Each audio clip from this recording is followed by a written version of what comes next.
Hi everyone, Hamza here from my Audit Lab. Whether it's convincing audit clients who resist findings and recommendations, effective negotiation can be the difference between a good auditor and a great one. Now, if you've effectively built rapport, understood personality colors, handled difficult clients, communicated well, and managed conflicts, then you shouldn't have to negotiate to agree on your report. But sometimes you do. And this episode will help you learn how to. Now, here's the most important thing.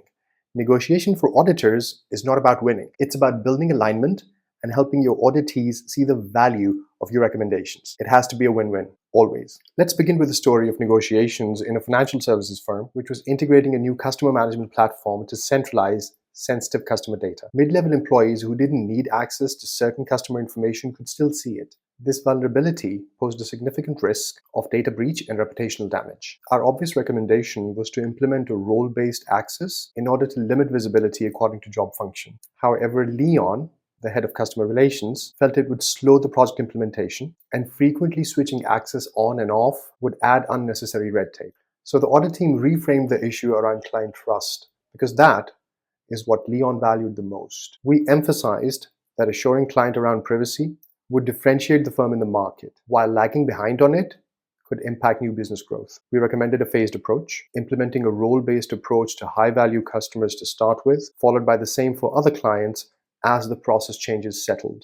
This gave Leon the flexibility to manage project timelines while addressing critical risks, so he agreed. Ultimately, the firm used the strengthened security as a reassuring sales pitch to potential new customers. Now, I'm not suggesting that we as auditors knew what's better about the business than Leon did. However, pivoting our negotiation on Leon's main switch gave us the vital leverage that we needed to close our report. Audit teams often feel compelled by the client to lower the risk rating on a finding, justify or excuse the conditions or causes that created the finding, or use softer, less provocative language about the finding or its root cause. The main reason you shouldn't agree on such demands is because lowering risk rating without solid evidence downplays the issue's true severity to senior management and the board, which can lead to inadequate action, prolonged inefficiencies, and potential harm to the business. Audit reports are not places for excuses or defenses, but to provide unemotional, process-related, as-is facts that everybody can agree upon. And adjusting wording to reach agreement can dilute the core message of the report. Having said that, we're partnering with the business rather than policing it or competing against it. So our aim is to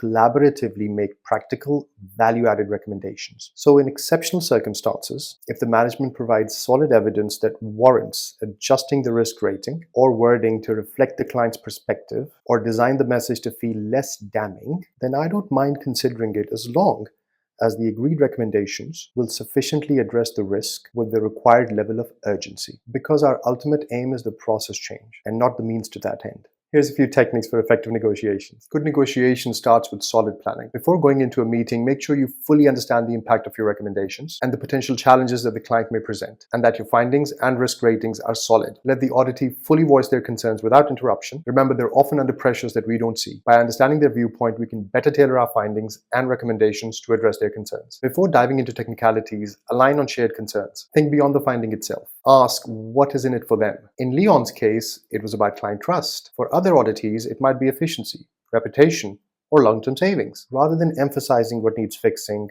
highlight the benefits of the change to the process and to the business. Talk about how the recommendations can enhance the processes, reduce errors, and improve outcomes. Aligning with the client's goals can shift their perception of the recommendation from necessary evil to strategic improvements. Nobody likes mandates. Providing options helps the auditee feel part of the solution. For Leon, we recommended a phased approach after brainstorming it with him, which made the solutions more feasible to him. A touch of authenticity helps build trust faster than formality does. Being yourself makes you more relatable, which lowers resistance. People are keener to agree with you when they see you as a genuine partner rather than a strict auditor. Knowing your alternatives before going into negotiations helps you set realistic expectations. Having a strong BATNA means you won't compromise unnecessarily, which keeps the negotiation balanced and fair. For example, you could escalate to senior management or even to the C-suite, or in worst cases, issue the report without auditee agreement. Here's a pro tip.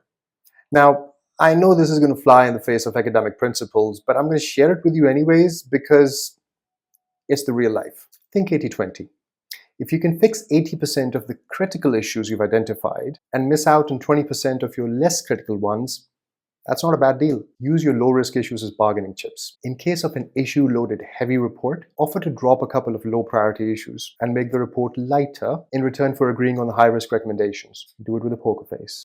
Negotiation is bigger than auditing. It's how we navigate relationships, resolve conflicts, and advocate for ideas. A well-handled negotiation builds respect and trust, whether you're dealing with a client, a colleague, or even personal relationships. It's not about one side yielding to the other. It's about finding ways for both parties to coexist and create value together. So remember, negotiation is where the impact of your audit truly begins. Handle it well, and you're not just an auditor, you're a trusted advisor. Thanks for tuning into my Audit Lab. Please subscribe for more insights on how to make real-world impact for your audits. Stay sharp and keep auditing.